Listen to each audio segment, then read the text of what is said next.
Okay, I want to talk about weed seed longevity in some common weeds in Zimbabwe. This is a continuation of characteristics of weeds. There was a study which was done to find out how long weed seeds stay being alive within the soil under two conditions: the cropped field and the fallow field. On the one hand, we had Biden's pilosa, which could last for 4 years under cropped fields. After 4 years, it was gone. In fallow periods, it just needed 3 years. Rhodbolia cochinkinensis, 5 years in cropped fields, 4 years in fallow. And garden soga, 6 years. What we want to say is that these weed species seem to have, some of them, a short lifespan within the cropping fields, but others have got long span, around 11 years for Nicandra physaloids, and Sini indica 12 years, and it means it can this can cause probably weeds to remain within the field for a long time. On the other hand, it appears as if we can exhaust these weeds. But as long as there is flowering and seed addition, it becomes, a perpetuation of these weed species within the fields. So some weed seeds can last for a long time.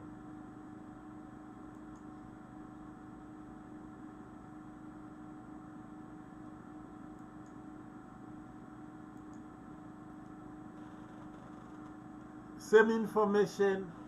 This was actually taken from data from Henderson Research Station. There were other weeds which could go beyond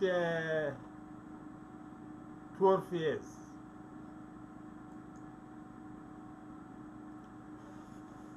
This is a situation where we have seeds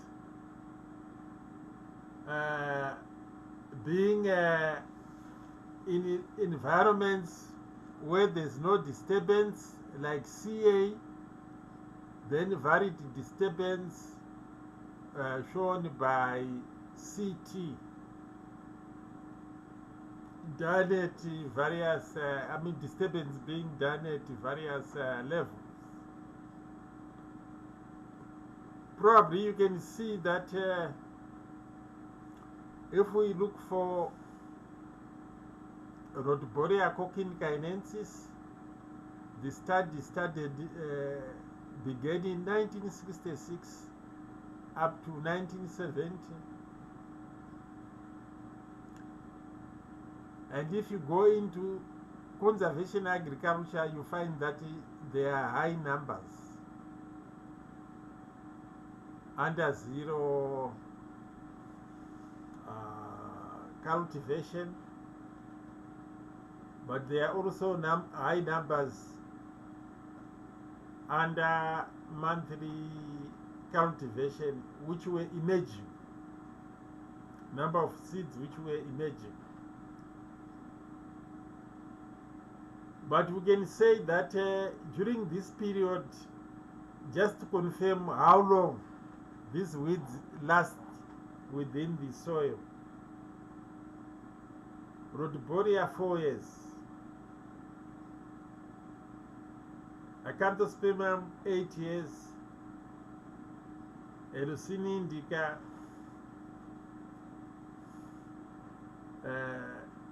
12 years, Datura 12 years, Nicandra it was 17 years. starting from 1966 up to 1983, the seeds were still emerging. So some weed seeds can last for a very long time within the soils. I won't talk much about this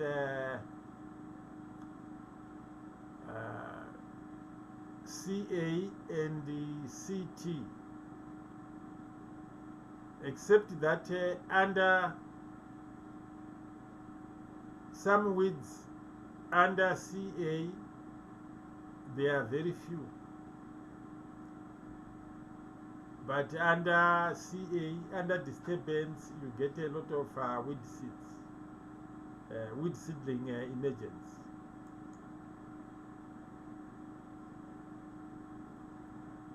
Now, with reduced tillage and conventional tillage, sometimes you get a positive effect. Under reduced tillage, you get a lot of weeds coming in, and in the conventional tillage, less weeds. But you know, with the time, this may change. With other situations, nothing really happens.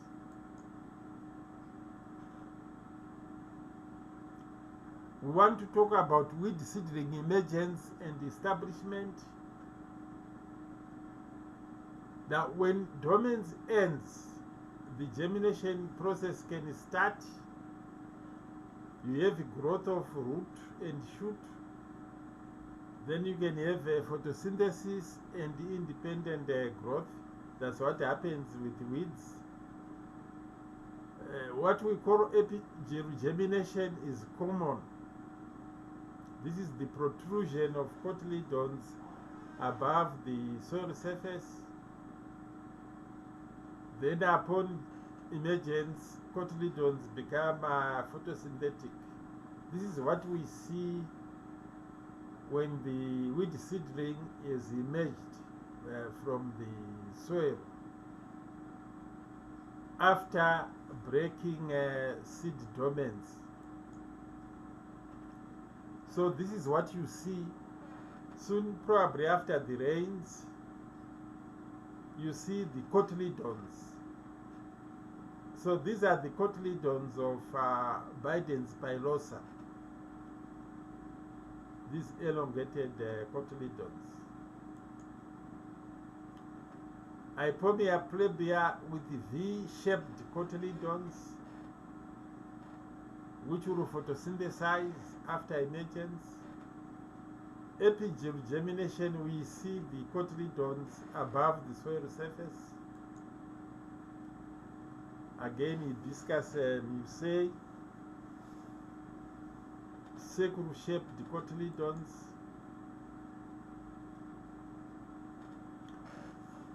Now they are what we call safe sites, but they may not be safe in terms of weed control.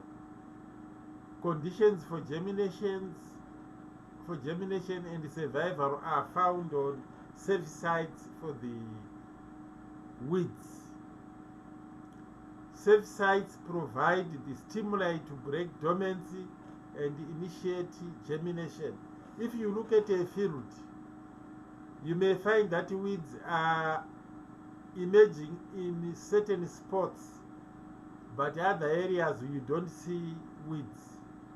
It is those areas where you see weeds emerging which we are referring to as the safe sites. You find water and oxygen which are consumed in the course of germination on the safe sites, as far as weeds are concerned. And the weeds, after germination, follow a characteristic germination and emergence pattern depending on the weed species. Now, after the rains have fallen in a summer season, you find that there's a batch of weeds which can emerge. If you try to follow individual weed species, you can detect peak emergence and also emergence which is low. So there are peaks and lows. If you try to follow the germination,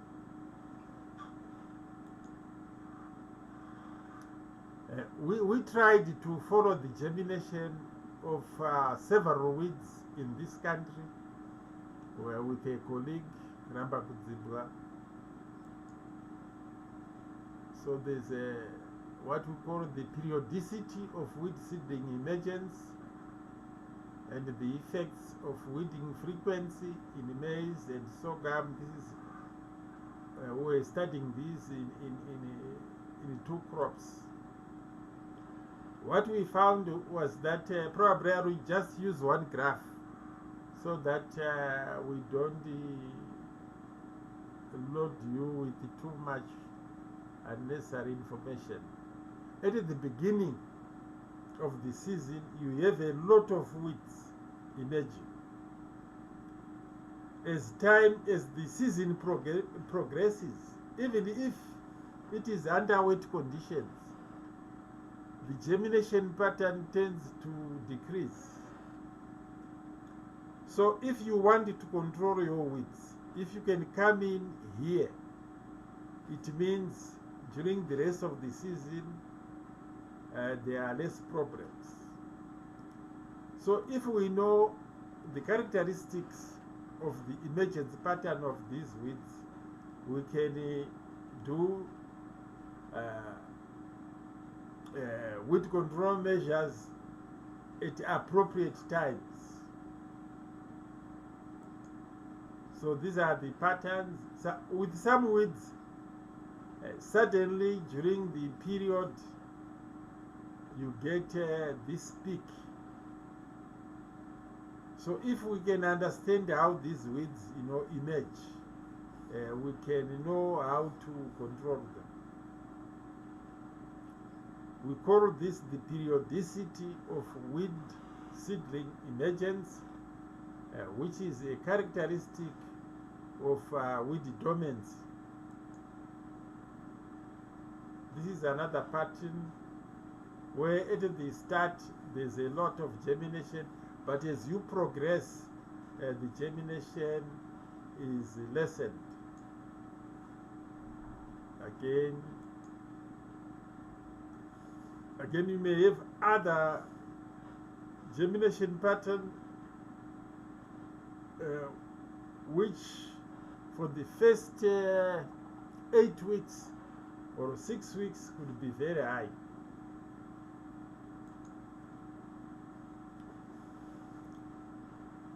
Let us look at the growth and resource capture of weeds. Still we are talking about the characteristics of weeds, but we are just expanding on these characteristics. Success of weeds, rapid establishment, rapid canopy development, rapid growth, rapid root growth. Growth rate reflects competitive ability of weeds. So that's why weeds are highly competitive. Annual plants have high relative growth rates. RGR, for example, Chenopodium album has got 2.12 gram per gram per week. Weeds possess high maximum potential, relative high growth rates, plant size and leaf area. We can use these to predict competitiveness in mixtures of weeds. So on this slide, what is important is just to emphasize that weeds grow rapidly. Photosynthetic pathways, we've got 3 major pathways: the C3 Calvin cycle, C4 dicarboxylic acid cycle, the or the crassulacean acid metabolism plants. Probably I just want to give an overview of these three categories. The C3 are not very efficient in utilizing carbon dioxide. During times of stress, these plants, which we call C3, will end up losing a lot of they may want to use carbon dioxide, but they will close the stomata in order to conserve water. Because they are closing the stomata, they run out of carbon dioxide, which is an important resource for photosynthesis. Whereas the adaptation in C4 and CAM plants, they will have enough of carbon dioxide and they can perpetuate the production of carbohydrates, and as a result they are better adapted. And please note that C4 and CAM plants could be weeds, and this allows them to be highly competitive because they can efficiently produce carbohydrates which are needed for growth, and this can actually facilitate competition. So they are highly competitive. And the message here is simply to say that most weeds are within the C3, the C4, and some of them are the CAM plants. For example, Portulaca oleracea 30 is a CAM plant, which means that it can efficiently produce carbohydrates. So I will leave out some of the nitty-gritty, which may not be necessary. So as far as photosynthetic pathways, we just want to know that the C4, the CAM, which are weeds, are efficient in utilizing carbon dioxide under, different environments, and therefore they are very competitive.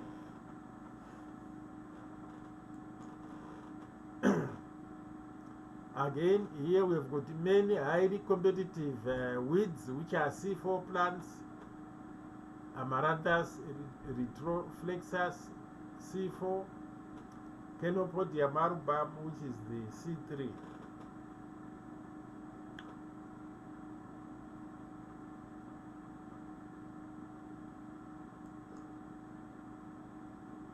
Water uptake.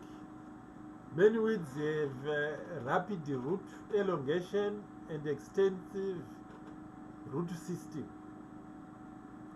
So root system development can aid competitive ability. Water use efficiency, that is the amount of carbon dioxide fixed or dry matter produced per unit of water lost in transpiration. This is what is called water use efficiency. The highest water use efficiency are also found in C4 plants, which could be weeds. C4 plants are more productive than C3 plants when water is limiting. This means that the weeds will prevail under limited soil moisture. But high water use efficiency may not always be, may not always point to, it may not always point to a competition which is high. Sometimes you get something different. Plasticity in environmental responses. Agricultural environment is a disturbed environment. Changes occur unpredictably. Weeds tolerate variable conditions. They grow and reproduce successfully in these environments. Tolerance to environmental variation is what we are referring to as plasticity.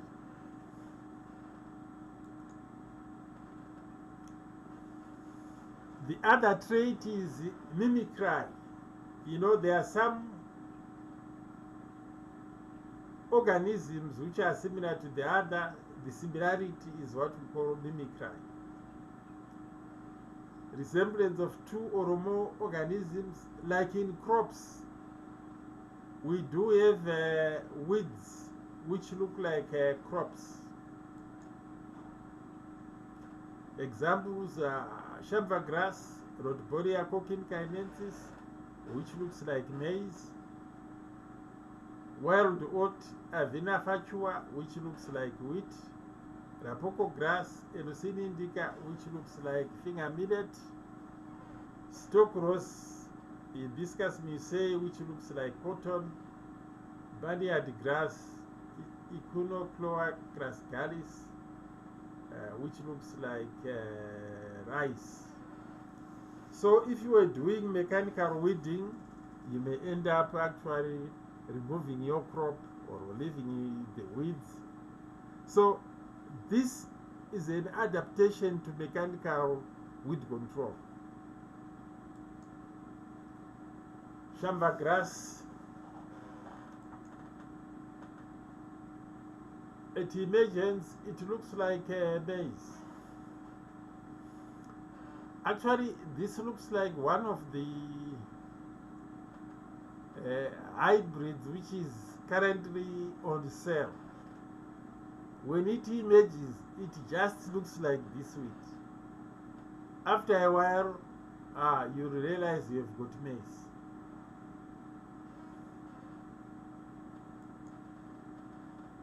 Avena fatua, which is a weed which looks like wheat. Hibiscus musei, it looks like cotton, especially at emergence with those round cotyledons. So this is it on the characteristics of weeds. I will stop here.